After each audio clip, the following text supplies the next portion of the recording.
दोस्तों, डार्क कहानी फाइल्स के एक और नए डरावने एपिसोड में आपका स्वागत है। मेरा नाम है रोहन और आज मैं आपको सुनाने जा रहा हूं एक ऐसी रहस्यमयी, अंधेरी और सिहरन भरी कहानी जिसे सुनने के बाद शायद आज की रात आपकी भी नींद उड़ जाए। तो तैयार हो जाइए, क्योंकि अब शुरू होती है एक ऐसी दास्तान जहां अंधेरा सिर्फ बाहर नहीं, अंदर तक उतर जाता है। शहर से दूर, जहां सड़कें धीरे धीरे धूल में बदल जाती हैं, वहां एक पुराना बंगला था जिसका नाम था शर्मा विला। 30 साल से बंद पड़ा वह घर अब एक कहानी बन चुका था। लोग कहते थे वहां कोई रहता नहीं, पर वहां की खिड़कियां फिर भी खुद ब खुद खुल जाती हैं। कभी कभी रात को किसी के हंसने की आवाज आती है और सुबह उस घर के आसपास बिल्लियां मरी मिलती हैं। अमन, जो एक फोटोग्राफर था, ऐसी अफवाहों पर कभी भरोसा नहीं करता था।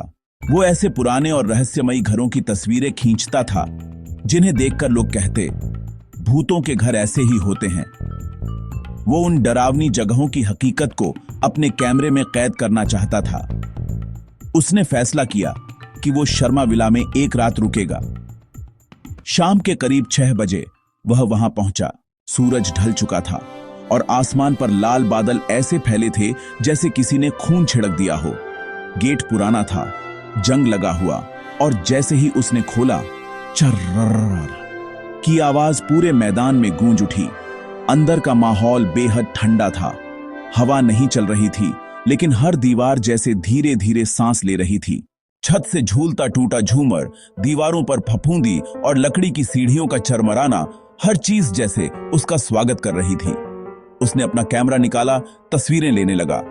एक कोने में उसे एक पुराना आईना दिखा। आईने में उसने खुद को देखा और कुछ सेकंड के लिए लगा कि पीछे कोई खड़ा है। वो मुड़ा, कोई नहीं था। जब दोबारा देखा तो आईने में पीछे की दीवार पर किसी के पंजों के निशान थे, जो असल में वहां थे ही नहीं। रात धीरे धीरे गहरी होती जा रही थी। घड़ी ने 2 बजाए। अमन अपने लैपटॉप पर खींची गई तस्वीरें देख रहा था।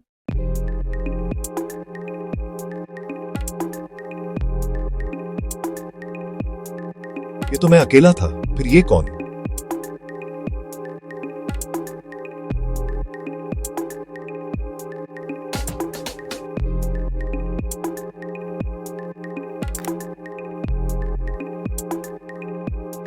इतनी रात को कौन हो सकता है?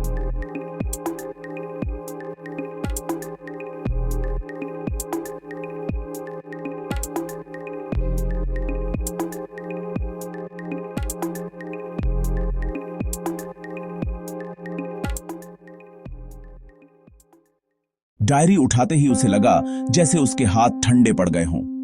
डायरी के कवर पर धूल जमी थी और उस पर सुनहरे अक्षरों में लिखा था, मेरे घर में स्वागत है, मेहमान। अरे वाह, डराने की कोशिश।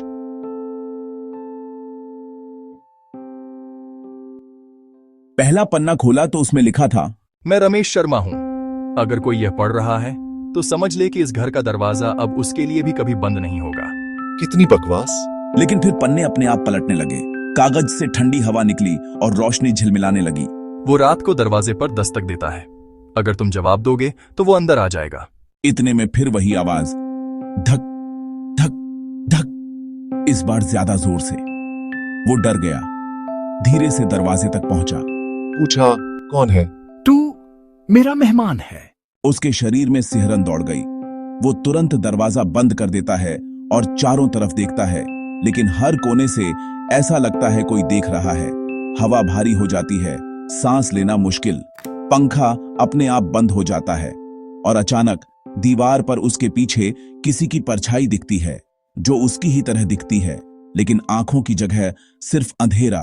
वो चीखता है, टॉर्च उठाता है, छाया गायब। लेकिन फर्श पर उसके पैरों के निशान नहीं हैं, किसी और के हैं, बिल्कुल गीले, जैसे किसी ने कीचड़ में पैर रखे हों। अगली सुबह उसने नीचे का पुराना दरवाजा देखा। ताले पर मकान मालिक का नाम लिखा था। उसने ताला तोड़ा। अंदर अंधेरा और बदबू थी। सीढ़ियां नीचे तहखाने की ओर जा रही थीं। वो उतरा और नीचे पहुंचते ही दीवारों पर कुछ तस्वीरें दिखीं। हर तस्वीर में वही आदमी था जो उसी जैसा दिखता था, और हर तस्वीर के नीचे लिखा था, मेहमान। वो कांप गया। पीछे से फिर वही फुसफुसाहट। हर मेहमान अपना चेहरा यहीं छोड़ जाता है। वो मुद्दा और सामने वही परछाई खद्दी थी, काली, बिना आंखों वाली, पर मुस्कुराती हुई। वो भागा, सीढ़ियां चढ़ा, लेकिन ऊपर का दरवाजा अपने आप बंद हो गया। हर कमरा, हर खिड़की बंद। डायरी अपने आप खुल गई। पन्ने खुद पलटने लगे। और आखिरी पन्ने पर लिखा था, अब तू मेरी कहानी का हिस्सा है। अब अगला जो आएगा उसे तेरी आवाज सुनाई देगी। 3 दिन बाद गांव वालों ने कहा कि रात को उस घर से किसी की चीखें सुनाई दी थीं। पुलिस आई, दरवाजा खुला मिला, लेकिन घर खाली था। सिर्फ मेज पर वही डायरी रखी थी जिस पर इस बार लिखा था, मैं लौट आया हूं। अब अगला मेहमान कौन होगा? लोग कहते हैं आज भी उस घर में जब हवा चलती है तो कोई आवाज धीरे से कहती है, तू मेरा मेहमान है। अगर कभी तुम्हें किसी सुनसान जगह पर एक पुरानी डायरी मिले तो उसे मत खोलना, क्योंकि शायद अगला नाम उसी में तुम्हारा लिखा हो।